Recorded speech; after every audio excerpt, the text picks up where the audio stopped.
We're live. Okay. Hello, my name is John Wilson. I had the privilege of being one of the founding activists of the gay liberation movement in Ontario. I'm a leading member of Socialist Action and a member of the steering committee of Queer Ontario. Welcome to another in the series of Socialist Action webcasts, now going twice a week, usually on Sunday and Thursday evenings. I'll speak for about 20 minutes, after which we will hear from discussants Emily Steers in Guelph and Seth Baker on Vancouver Island in British Columbia. I will then read some excerpts from a statement by Y.C. Lee of Toronto, who does not have reliable Wi-Fi access at this time. We welcome your questions and we'll do our best to answer them. If you like this webcast, please subscribe to the Socialist Action YouTube channel.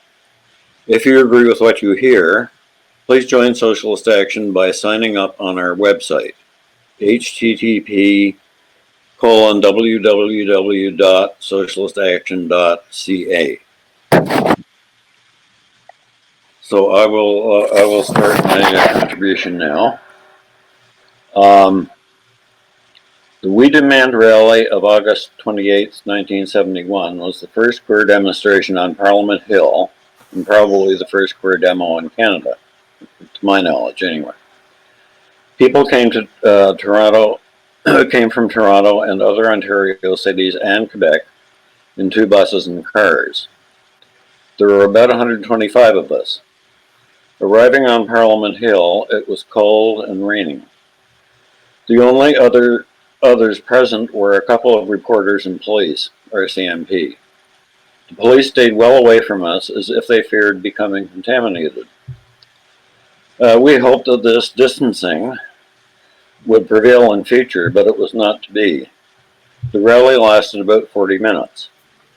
Speakers were Charlie Hill, Pat Murphy, George Hislop, and Pierre Masson of the Front de Libération Homosexuelle from Montreal. The rally was mostly male, with a significantly smaller number of women. This reflected the difficulty lesbians had in getting men at that time to recognize and address their issues. It is important to remember that there was also a parallel demonstration the same day at the Vancouver courthouse, with about the same number of participants. This was the first time in Canada that gay men and lesbians, publicly identified as such, appeared in a political event to advance their own interests. It marked the beginning of a cross-country movement, which was to win significant victories in the years ahead. From the time of that rally, we in the queer movement have made enormous gains in legislative rights and public consciousness. But massive work remains to be done, not least in the area of transgender rights and the right of queer students to safe space and equality in the school system. A system, of course, under relentless attack in the era of neoliberalism and austerity politics. So where are we today? The largest problem is one of queer leadership. Those self-appointed leaders featured in the corporate media are predominantly white, privileged, and assimilationist, and as far removed from their predecessors as they can get, and that's a long way. In their worldview, once a legal right is won, the issue is settled. Those who led the struggle, the big initial campaigns for legal changes, had no such illusions. We had a concept called a civil rights strategy, to concentrate on important issues on which we could attain legal rights. Movements need victories to sustain momentum. Public campaigns for rights raise public awareness and support. That's what they're intended to do. Legal prescriptions do not equal enforceable rights. A good example in Ontario is that of the gay-straight alliances. The Wynne government mandated the right of students to form these, but never enforced it on the reactionary, mainly Catholic, school boards. There are many other examples of this. Not only do legal rights per se not guarantee much, their shelf life can be very limited. We need only look south of the border to see that. But there are signs of an activist revival in opposition to the assimilationist status quo. In Toronto, as many of you are aware, the issue of police and the Pride March has been a huge issue. Black Lives Matter's bold and dramatic delay of the 2016 Pride March was a catalyst for increased opposition to the unilateral, outrageous decision of top Pride honchos to allow the cops back into the march. Out of this, a new group was formed, the No Pride in Policing Coalition, NPPC, whose actions ultimately reversed that decision and produced change in the composition of the board of directors. There will be more on this in the material I present from Y.C. Lee. NPPC is a Democratic United Front, open to anyone who agrees with the spaces of unity, which recalls the grassroots democracy of the early gay liberation movement. Groups like the National Gay Rights Coalition had delegated conventions, not unelected and unaccountable leaders. NPPC could serve as a model for others. So could Queers Crash the Beat, an activist group which came about in opposition to Project Marie, a police campaign of harassment and entrapment against gay male same-sex activity in Marie Curtis Park. And there is still a campaign to reverse the prohibition of gay men donating blood. But what about the ultimate goal, liberation? Revolutionary socialists are certainly not opposed to reforms. We support them and get involved in struggles for them. Unlike social democrats, we don't see them as a solution. Major reforms, such as Medicare, can substantially improve the lives of the working class, the vast majority. History demonstrates that reforms are never guaranteed to be permanent, let alone lead to a real transformation of society. The COVID-19 crisis once again exposes the real nature of capitalism in so many ways. The tiny, extremely wealthy minority who call the shots in the economy and the state from the start are already planning to profit from this tragedy any way they can. Capitalism's organic need for poverty, racism, war, and ecocide will not change. Only a socialist transformation will ensure a liberationist perspective. Social ownership of the major sectors of the economy, governed by democratic workers' control, is the only way forward. Join us in this struggle. Our species' survival depends on it. Okay, that's... Sorry to interrupt you. Could you please hold your text in your hand? We're getting a lot of feedback when you turn your page. Hey, Vernon? Could you hold your text in your hand? We're getting a lot of feedback when you turn your page. Oh, okay, okay. Okay, then take it away, Emily. All right. Hi, everyone. Sorry, my internet connection is not really stable enough to sustain video, so you get this lovely selfie. Hi, my name is Emily. My pronouns are she and her. I'm a bisexual woman, and I'm a graduate student at Wilfrid Laurier. I've been much more recent member than John. I've been with Socialist Action since 2018, but man, what a 2 years it's been. I wanted to talk a bit about my positionality as a woman and as someone who's involved and fighting for queer liberation. Capitalism relies on class divisions and subjugation, but it also relies on gender divisions and gendered hierarchies. And so I'm going to be taking a bit of a Marxist feminist approach to my talk here. There's a need in capitalism to have a body of workers locked in unpaid labor, and traditionally this role has fallen to women, locked in heterosexual relationships that allow for the breeding of a new generation of workers, but also rely on women in heterosexual relationships to perform incredible amounts of unpaid domestic labor. It also emphasizing this reliance on heterosexual relationships emphasizes social isolation from one another. It emphasizes people's need to rely only on their spouse or their partner instead of a wider community network. And this is a deliberate move, isolating us from each other and isolating us from our communities, and thinking that we have to struggle and suffer alone and that we cannot connect with our fellow people. Queerness exists in opposition to this capitalist, heteropatriarchal hegemony. Queerness exists in opposition to this because it breaks this need for this strict division of labor, and it breaks this need for heterosexual reliance on gender roles to sustain labor. It breaks the idea that women's role in capital and in society is one of breeding the next generation of workers.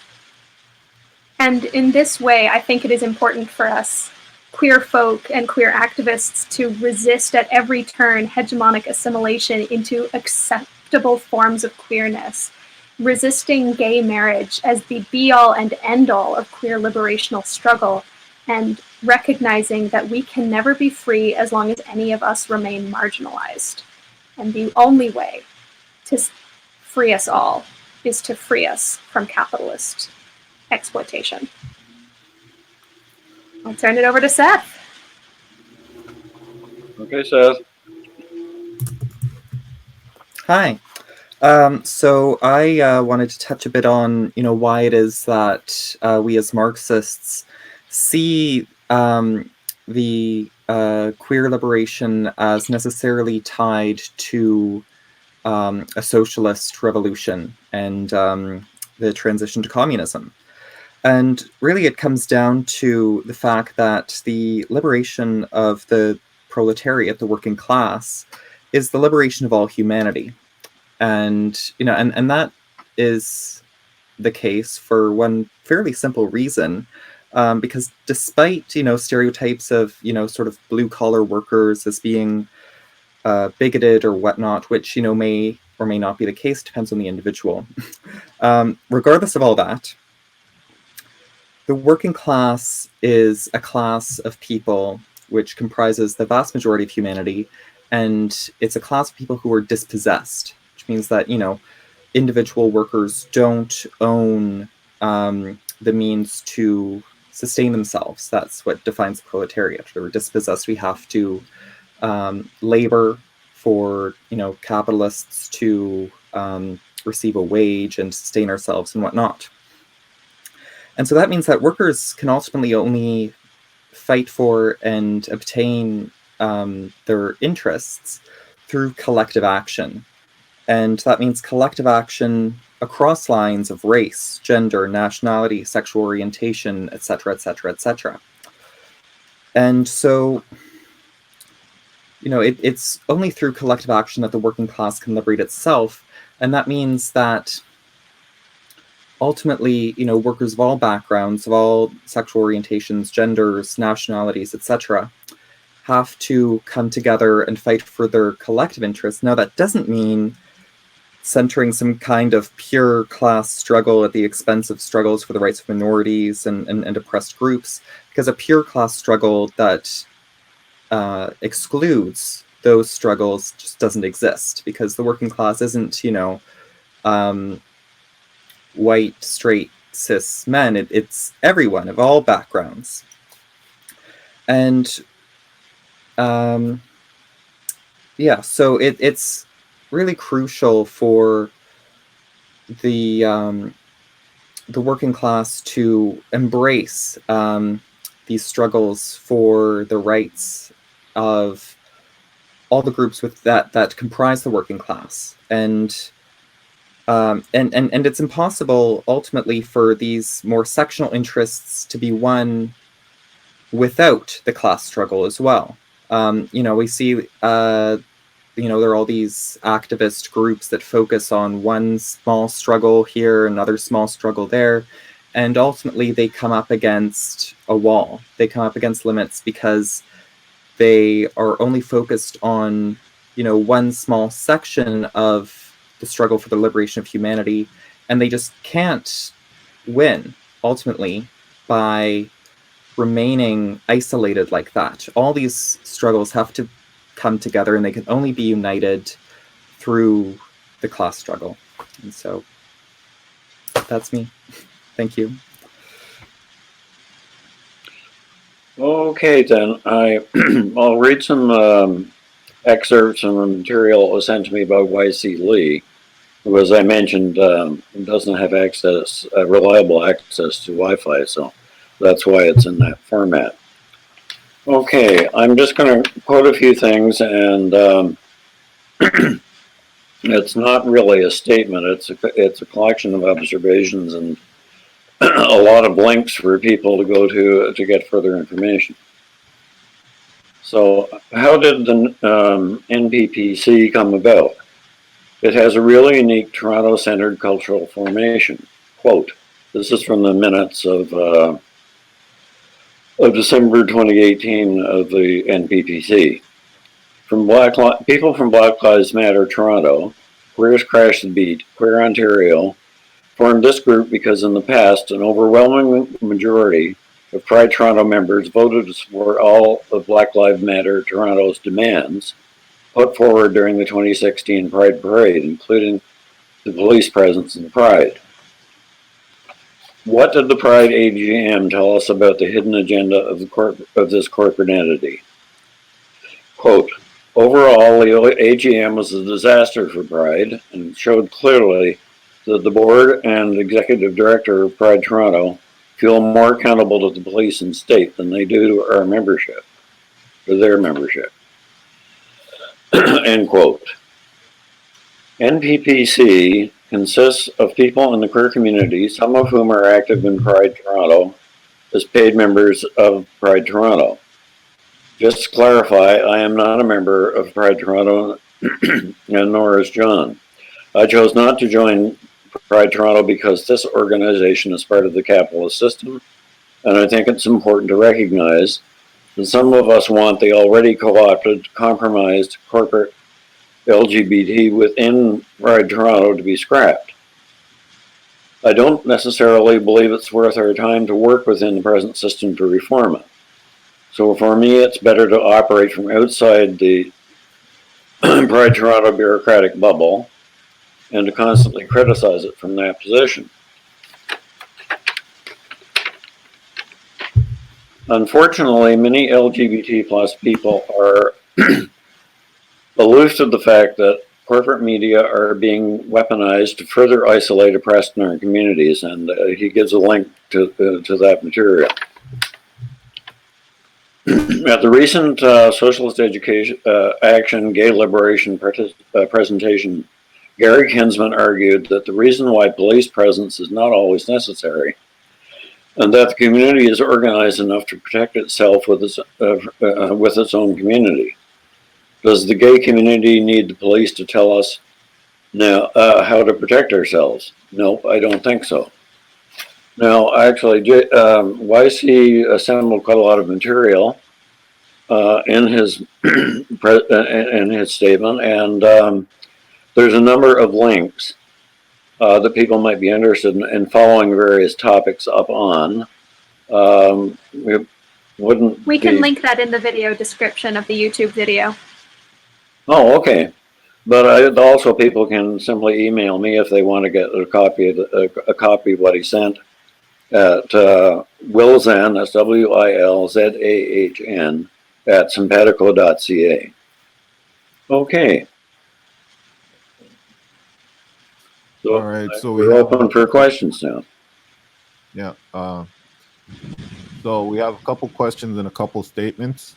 I'll commence with Barry Weisletter, who says, John Wilson is living history, sharp, clear and forward-looking. What a privilege it is to work with John. Amen. And, and so Elizabeth asks, will there be an online event for Pride this year instead of the parade? She also asks, John, in your history with the movement, what issues are still outstanding over all the years? So I'll give you a little moment to write those down.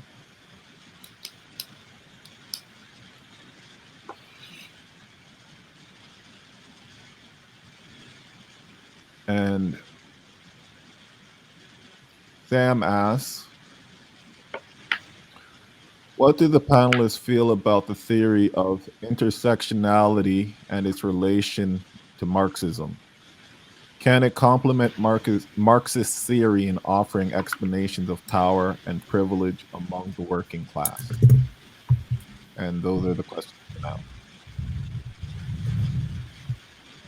I didn't catch the first question, actually. All right, I will say it again. Will there be an online event for Oh, Pride this year okay, instead okay. of the parade? I can start. Okay. So my imagining is that there will be quite a few online events for Pride hosted by official Pride channels, but also my sincere hope is that this is going to be a moment of awakening. We are already seeing, as a result of the COVID-19 crisis, we are seeing so many wonderful and incredible networks of mutual aid and mutual support springing up in municipalities and in regions, counties all over the world, but especially here in Ontario. There's been a lot of wonderful collective education, and I am thinking that there might be some really wonderful, really transformative events online. My other sincere hope, and I'm not holding my breath on this, but I do sincerely hope that because we are all locked in social isolation, that we won't see the onslaught of corporate pride advertising with brands sporting "Wear Your Pride" merchandise where they stand to make a profit off of rainbows, yet none of the money actually goes to the queer community. I would love to see less advertising of our for our queer dollars and more money being invested in supports for queer youth and queer folk who are stuck at home with unsupportive families or households. Okay, one thing I didn't, I neglected to do out of YC's material is that so far there hasn't been any official word from Pride about anything to do with having Pride online. And as far as I know, that's still true as of today. And they haven't really addressed COVID-19 either. I mean, it's you know, they seem to be sort of a bit lost as to what they may be doing, and people and NPPC have commented on that. There's issues outstanding since I've been involved in gay liberation. Well, certainly equality and safety for queer students in the school system is a major one. We still haven't, most of the demands that we originally made in the 1971 demo have been dealt with. But of course, there was a lot of things that hadn't come up at that point too. And the other thing about, of course, about the legal rights that we have gained is that you know, they're not really enforced that much. I gave an example of the GSAs, and that's certainly something that needs to be done. And also, in terms of the LGBT establishment, there really isn't real understanding of diversity other than as sort of a covering slogan, like you know, multiculturalism is sort of a fig leaf to hide systemic racism. So I guess that's well, that's it for me for now. Seth, do you want to go? Yeah, someone asked about intersectionality, and I think that's an important thing to engage with because it's become sort of a buzzword that sort of everyone accepts, but I think that it's a framework that fundamentally is deficient in terms of actually being able to address the needs of oppressed peoples and of workers. For, you know, one pretty simple reason, I think, and that's because it, again, as I addressed in my talk a little earlier, a lot of these struggles, remain atomized and aren't united around a common axis. And intersectionality sort of seeks to address this in a way by saying that, all these struggles are intersecting because,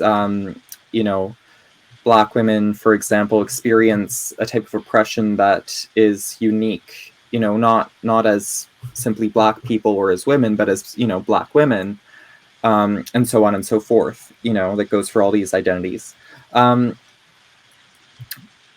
the issue is that it also reduces class to an identity. And instead of talking about, class exploitation and, the ruling class and the exploited classes and whatnot, it talks about classism as a form of bigotry towards lower class people, which is an issue because it doesn't actually have the ability to address the fundamental issue, which is that there is a ruling class which is in control of the state and control of the means of production, etc., which rules over and exploits the lower classes, most notably, of course, the proletariat, the working class, which is dispossessed and works for wages to sustain itself.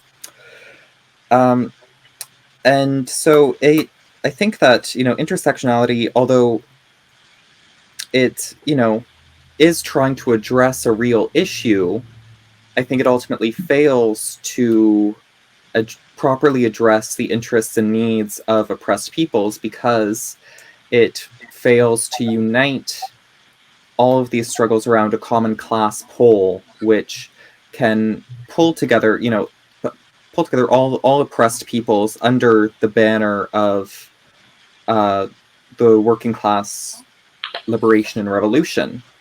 And this key axis, the central axis, which unites all these other struggles, is so key because ultimately, we're not going to have a revolution of queer people or Black people or whatever. We're going to have a revolution, hopefully someday, of the working class. And the working class is comprised of queer people and Black people and, everyone. But, what all of these oppressed peoples have in common is being dispossessed. And so we need to come together, unite around our common interests, and also struggle for, these smaller interests that not the entire working class has in common, but, sections of the working class do have these needs that need to be fulfilled. And the broader working class movement has to address these issues and unite all the oppressed peoples under its own banner. Yeah. Yeah. I don't know if I have the chance to respond to that as well, but I would like to respond to that question. Yeah, sure. I think it's a great question. You said that beautifully succinctly. I think that intersectionality and intersectional feminism, which is where the term originated, is a very, very useful tool of analysis. It is not the be-all, end-all of social justice activism. And I have a lot of frustrations with intersectionality as it is used as a buzzword. However, as you said earlier, Seth, the working class is not one thing. The working class is not one dimension of people. It is not, white men working blue-collar jobs. It is a whole massive diversity of people. And I think intersectionality is a really, really useful and productive framework with which to analyze class struggle and recognize that all workers have vastly different needs, and there are vastly different needs within these struggles, and all of those struggles need to be part of and inform our class struggle against capitalism while recognizing capitalist hierarchy as a common enemy.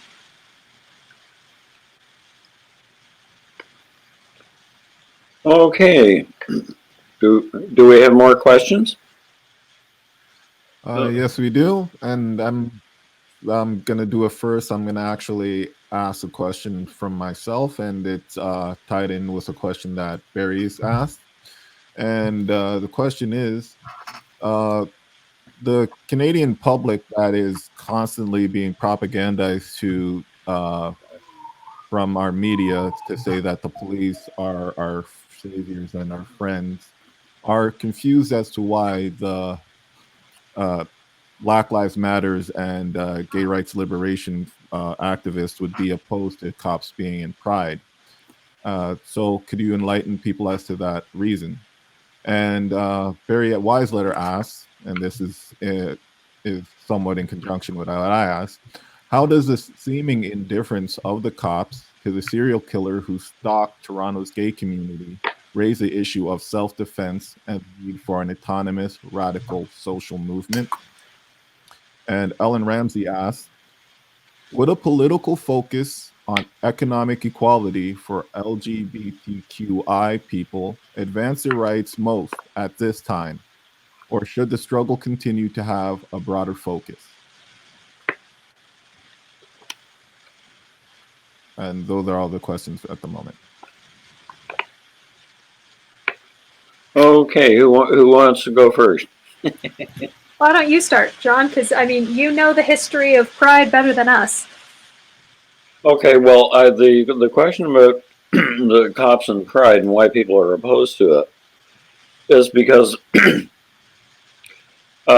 queer Black people in particular and other marginalized groups within queer communities are victimized by and harassed by the police all the time. And they find the presence of police in the parade intimidating as a hostile presence. And we of course agree with that, and we're opposed to it. But I think that a lot of the, there are a lot of people in the sort of mainstream queer communities that don't really understand that. Oh, I think that's changing. I think it's changing. So, also Barry mentioned the question of the MacArthur the serial killings and the failure of the police to investigate properly when they could have actually saved lives. And this is something which has really set people back. And I think that, this has really shown a lot of people what the real nature of the police is and the biases and the racism and the homophobia that permeate police culture and military culture for that matter. Okay. Yeah, and on that, it has always felt a bit like the police wanting to be involved in Pride has always felt a bit too much like a PR move. Mm-hmm. If you want to get recognition from the community for working to unlearn homophobia and do better at not harassing minorities, go you. But we are not going to give you time and space and applaud you for not persecuting us.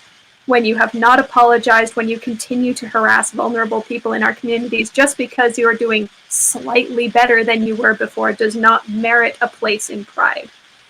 And, it is a disavowal of Pride's history as a riot. Pride started as a riot by Black transgender sex workers against police harassment. Why on earth should police be a part of this celebration of liberation? And I think as well, it shows you the assimilationist orientation of the people that have been running Pride Toronto. I mean, the police presence in the parade is actually quite massive. And we also get the military, and then we get bankers with carrying bucks and blah, blah, blah, blah, blah. We even had CSIS trying to recruit people during World Parade. And this is really a way of respectability mongering on the part of that so-called leadership.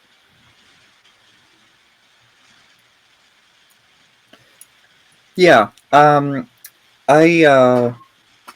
The police question has been, I mean, you both have covered it quite well, but I think, if someone's asking, well, if not the police, then what? Then I think the answer, from a communist perspective, is obviously that we need to have self-defense organizations of the working class that defend all sectors of the working class against right-wing violence, ultimately. So, obviously, there does need to be an armed body that, can protect vulnerable, marginalized communities from right-wing violence. But the police isn't that, because the police is part of the right-wing violence.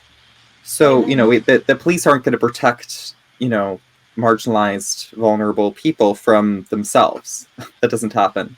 And yeah, so, ultimately, it's so crucial that, we build a workers' movement that is, strong and class conscious, and that does pay attention to the struggles of marginalized peoples, so that it can defend, all members of the working class from right-wing violence.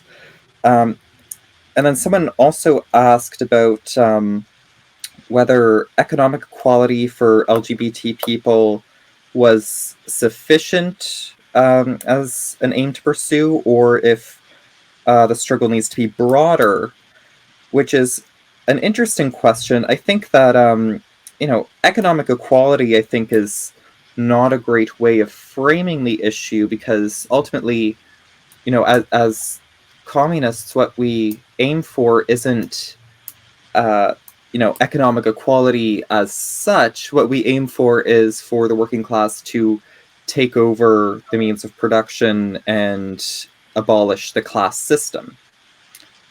And so, no, struggling for, simply economic equality for LGBT people, I don't think that's sufficient, because that is, a type of economism and ignores, all these other social issues, such as the legal rights of LGBT people to pursue relationships, to donate blood, to receive the healthcare that they need, which isn't always the same healthcare that the majority of the population needs.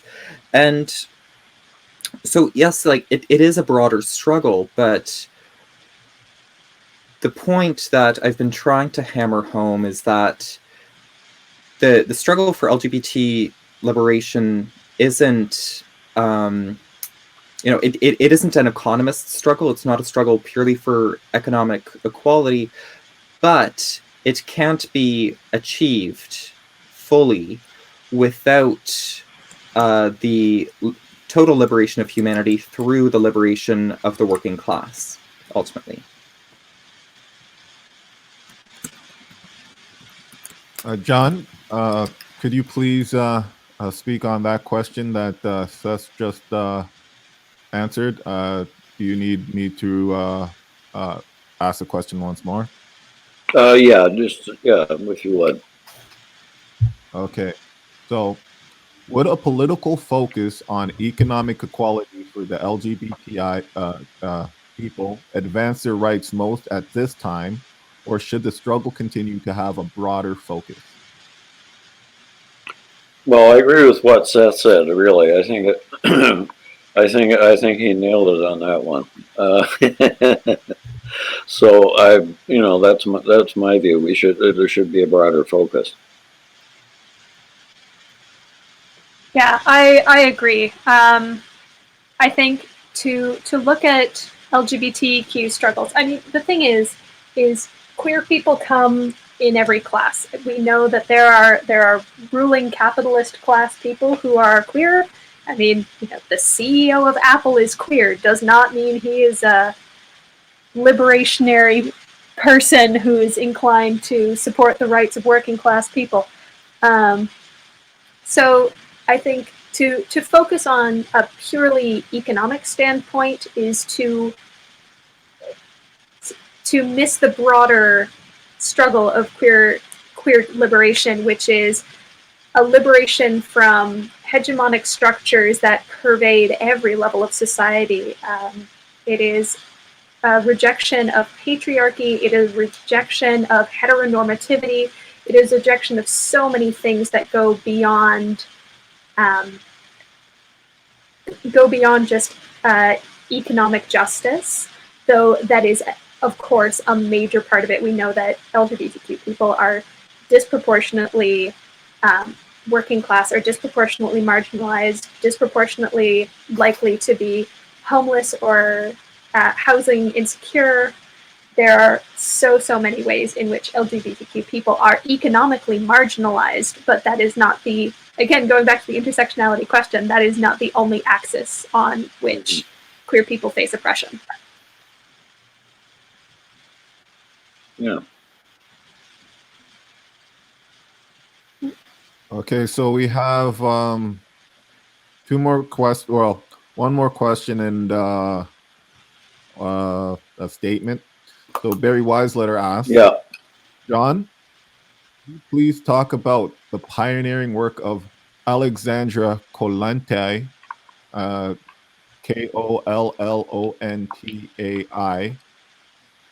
and the Bolshevik revolutionary government, and then what later happened under the Stalin counter-revolution. Okay. And then The there's a statement. It may color any further statements you may make. And it says the oppressive nature of the bourgeois family and the pressure for people to engage in these forms to secure social benefits from the state. So that's a statement from Sam. Go ahead. Well, I agree with that. Yeah, I mean, actually, the early Soviet Republic was the first state on the planet to decriminalize homosexuality and to remove any prohibitions against abortion. And I'm somewhat familiar with Kollontais' contribution, but not in detail, and I just don't remember too much about all that much about it in detail at the moment. During the period of the takeover of the worker state by a privileged bureaucracy, which used violence and terror to keep itself in power, all these gains were reversed during the 1930s. You know, abortion was outlawed, a law against homosexuality was put in place, and this actually, and as far as I know, it was never repealed while the Soviet Union still existed. So what happened during the 30s on those questions certainly shows the counter-revolutionary nature of Stalinism. I mean, actually, I think Trotsky one time said that Stalinism essentially was an incompleted counter-revolution, and that, I think, demonstrates it in spades. Okay. I can also respond to that. Yeah. Because Alexandra Kollontai is one of my all-time favorite people, and I love her writing so much. I think she writes very, very succinctly about just this, the necessity of the insidious ways that capitalism relies on monogamous, heterosexual marriage as a way of keeping itself balanced. And she writes very succinctly about how without heterosexual marriage and this focus, this end-all be-all focus on, you know, romantic relationship and marriage above all else, limits ourselves and actually is a tool of capitalism that keeps us isolated from each other, as I mentioned earlier. And her radical work in her work to ensure equal access to abortion, access to maternal health care, decriminalizing homosexuality, and really liberating the concepts of gender and sexuality in really, really radical ways for the time, I think demonstrates really effectively the ways in which queer people stand to benefit from a liberated economic order, and the ways we can benefit under communism.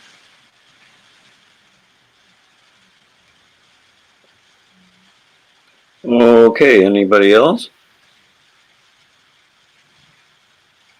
Okay, are there more questions? Yeah, maybe we can hear from Seth. Seth, do you have any? Yeah. I didn't response have to anything to add to that. Okay, so we have, this is our last question.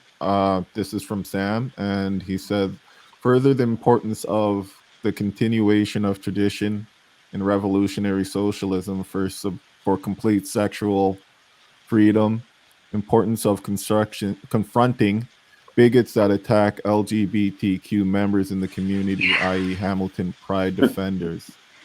So, I can start, or John. Okay, no, you go ahead. Well, going back to the police and pride question, I think the whole situation of what happened in Hamilton last year really succinctly demonstrates it's like, no, we can't rely on police. And, you know, they said while they were there, if you wanted us to protect you, you should have let us into the parade. And it's like, you shouldn't need cookies to do your job. But I think, you know, the criminalization and targeting of the Pride protectors in the aftermath of what happened during Hamilton Pride last year really shows whose side the police are on and how deeply the reactionary right has infiltrated into the police state and the governing state, and which re-emphasizes the crucial, absolutely crucial importance of autonomous mutual aid collective that supports each other, that helps each other get bailed out of jail when we are unjustly arrested, as happened to the head organizer of Hamilton Pride Defenders, and supporting each other, letting each other know when we are in danger, coming up with strategies and tracing people that we know will be at risk, alerting other communities because they let us know that those a lot of the people who attacked the Pride in Hamilton came from Toronto, and so we were able to anticipate and counter them during Trans March and the Lesbians March during Dyke March in Toronto Pride last year. So, you know, the police aren't going to protect us. We need to protect each other. And this just shows that more than ever, we need to have networks of people who are keeping each other informed and keeping each other up to date and keeping tabs on people who are very deliberately moving against us. Right on. Does anybody else want to comment on that question? No, I think Emily covered it pretty good. perfectly. Yeah. I have nothing to add. Okay. Do we have any more questions? no, we don't. You can ask our panelists if they have any last questions. I mean, Okay. any last remarks. Emily, what do you have any last remarks? My closing remarks are solidarity and love to trans people, to queer people of all shapes, sizes, and races the world over. And if you are in isolation in an unsafe place right now, reach out, let us know. We'll do what we can to help. And you are loved. Okay. Seth? Yeah, you know, just to reiterate, ultimately, you know, what we're fighting for is total human liberation for all of humanity, and that's what, you know, that's the meaning of socialism and of communism. And so, you know, I think that the present crisis has exposed a lot of the underlying issues of the present capitalist order, and you know, it, as socialists, it's our job to, you know, continue the struggle and deepen the struggle, and you know, always to fight for the downtrodden, the oppressed, and you know, to fight for everyone who needs to be fought for. And so, you know, solidarity with all of our comrades and with all oppressed peoples, and onwards. Thanks. Okay, I think Emily and Seth have said it all. So I guess we're just about at the end of our presentation here. So thanks to Emily, Seth, YC, and to our great producer, Kurt Young in Mississauga, and to anyone who participated in tonight's dialogue. Please consider buying a subscription to Socialist Action newspaper, only $25 for 1 year delivered to your door. Please visit our website at http://www.socialistaction.ca. That's http://www.socialistaction.ca. Once again, if you like this show, please subscribe to the Socialist Action YouTube channel. The next webcast is on Saturday, April 19th at 7 p.m. Eastern Time. Yes, the next one Saturday. The topic is Resisting State and Corporate Surveillance with privacy expert John Wunderlich, along with discussants Julius R. Scott in Toronto and Basil F. in Mississauga. Please stay healthy, safe, and active. Bye for now.